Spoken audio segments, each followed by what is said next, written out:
You're looking at the most dangerous 39 kilometers of water on the entire planet. And right now, it's basically a ticking time bomb, one that could throw the whole world into absolute chaos. So let's break down exactly why.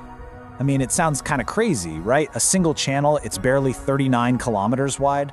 So how could something so small possibly threaten to, shatter the entire global economy? Well, the terrifying answer isn't just that it could, it's that it's already starting. Look, this isn't some future prediction. This is a live, unfolding crisis. And believe me, the fuse has already been lit. Okay, so to really get how close we are to the brink, we've got to start with the basics, the geography. Let's dive into the world's most dangerous waterway. So, this is it, the Strait of Hormuz. And I want you to think of it less like a simple waterway and more like the main artery of the global economy. Seriously, it connects the Persian Gulf, which is just swimming in oil, to the rest of us. And what happens when you pinch an artery? Yeah, the whole system, it starts to shut down. And here's where things get really, really dicey. The strait itself, okay, it's 39 kilometers wide, but, and this is a huge but, for those massive supertankers carrying all that oil, the actual shipping lanes are just 2 nautical miles wide in each direction. I mean, that's it. There's absolutely zero room for error, but there's a whole lot of room for disaster. Okay, so it's narrow. Big deal, right? But why should you care about this one little spot no matter where on the planet you're watching this from? Well, it's because it's not just water flowing through there. It's the literal lifeblood of our entire modern world. Every single day, an amount of oil that's almost hard to wrap your head around flows through this tiny little channel. We're talking 21 million barrels every single day. It's just insane. So, to put that into perspective for you, this one little waterway handles about 20% of all the oil the entire planet uses. And on top of that, a full quarter of the world's liquefied natural gas. So you see, this isn't just, an energy route. For a huge chunk of the world, it is the energy route. Just think about that for a second. The next time you're at the pump or you turn on your heat, there's a 1 in 5 chance that energy started its long journey right here. So, what happens if that journey gets cut off? I mean, can't we just go around? Well, the short answer is nope, not even close. You see, there are a few bypass pipelines that Saudi Arabia and the UAE built, but honestly, they're a drop in the bucket. They can handle what, maybe 6.5 million barrels a day? Remember, the strait is carrying 21 million.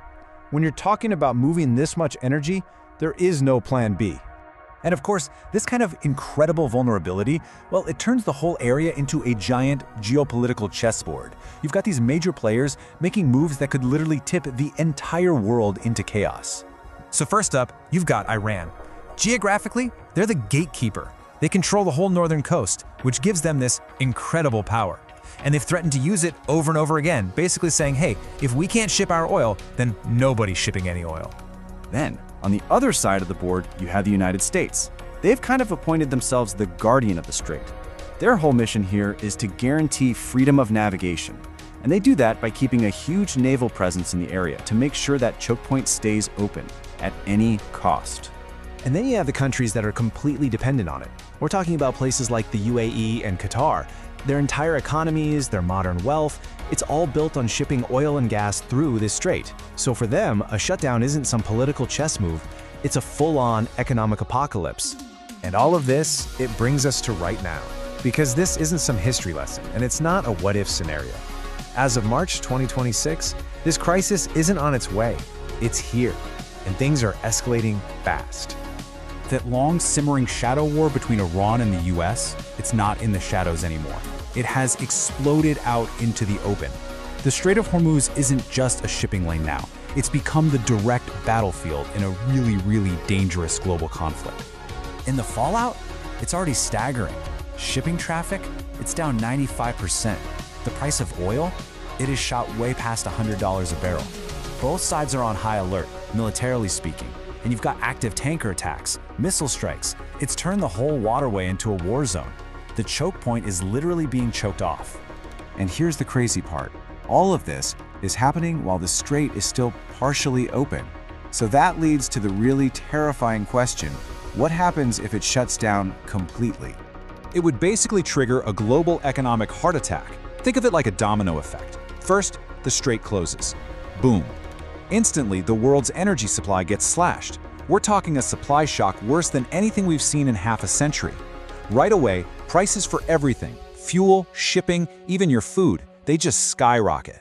And the final domino to fall? A brutal worldwide recession where massive inflation just crushes families and businesses everywhere.